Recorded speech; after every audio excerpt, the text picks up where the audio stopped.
ಕರ್ನಾಟಕ ಸಚಿವ ಬಿ. ನಾಗೇಂದ್ರ ಅವರಿಗೆ ರಾಜ್ಯದ ಹೊರಗೆ ಪ್ರಯಾಣಿಸಲು ಹೈಕೋರ್ಟ್ ಅನುಮತಿ. ಕರ್ನಾಟಕ ಹೈಕೋರ್ಟ್ ಸಚಿವ ಬಿ.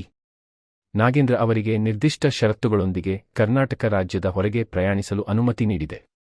ಈ ಆದೇಶವು ಅವರ ವಿರುದ್ಧ ಜಾರಿಯಲ್ಲಿದ್ದ ಜಾಮೀನು ಷರತ್ತುಗಳಿಗೆ ಸಂಬಂಧಿಸಿದ ಅರ್ಜಿಯನ್ನು ಪರಿಗಣಿಸಿದ ನಂತರ ನೀಡಲಾಗಿದೆ.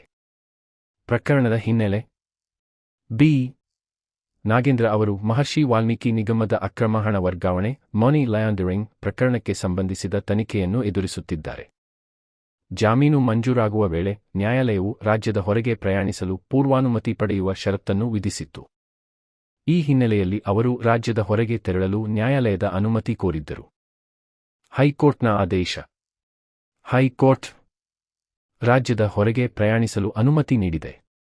ಆದರೆ ಅದು ನಿರ್ದಿಷ್ಟ ಅವಧಿ ಮತ್ತು ನ್ಯಾಯಾಲಯ ವಿಧಿಸಿರುವ ಷರತ್ತುಗಳಿಗೆ ಒಳಪಟ್ಟಿರುತ್ತದೆ. ತನಿಖೆಗೆ ಸಹಕರಿಸುವುದು ಹಾಗೂ ನ್ಯಾಯಾಲಯದ ಮುಂದಿನ ಆದೇಶಗಳನ್ನು ಪಾಲಿಸುವುದು ಕಡ್ಡಾಯವಾಗಿದೆ.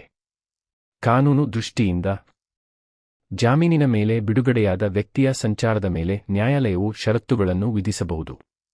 ಆದರೆ ಪ್ರಯಾಣಕ್ಕೆ ಸಮಂಜಸ ಕಾರಣವಿದ್ದರೆ, ತನಿಖೆಗೆ ಅಡ್ಡಿಯಾಗುವುದಿಲ್ಲ ಎಂದು ನ್ಯಾಯಾಲಯ ತೃಪ್ತಿಯಾದರೆ, ಅಗತ್ಯ ಷರತ್ತುಗಳೊಂದಿಗೆ ಪ್ರಯಾಣಕ್ಕೆ ಅನುಮತಿ ನೀಡಬಹುದು. ಇಂತಹ ಅನುಮತಿ ನೀಡಲಾಗಿದೆ ಎಂದರೆ ಆರೋಪಗಳಿಂದ ವ್ಯಕ್ತಿಗೆ ವಿಮುಕ್ತಿ ದೊರೆತಿದೆ ಎಂಬುದಲ್ಲ. ಪ್ರಕರಣದ ತನಿಖೆ ಮತ್ತು ನ್ಯಾಯಾಂಗ ಪ್ರಕ್ರಿಯೆ ಮುಂದುವರಿಯುತ್ತದೆ. ಪ್ರಮುಖ ಸಂದೇಶ: ಜಾಮೀನಿನ ಷರತ್ತುಗಳನ್ನು ಉಲ್ಲಂಘಿಸಿದರೆ ಜಾಮೀನು ರದ್ದಾಗುವ ಸಾಧ್ಯತೆಯೂ ಇರುತ್ತದೆ.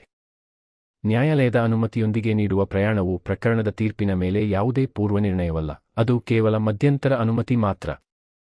ಶ್ರೀಕಾಂತ ಟಿ.ವಿ. ವಕೀಲರು.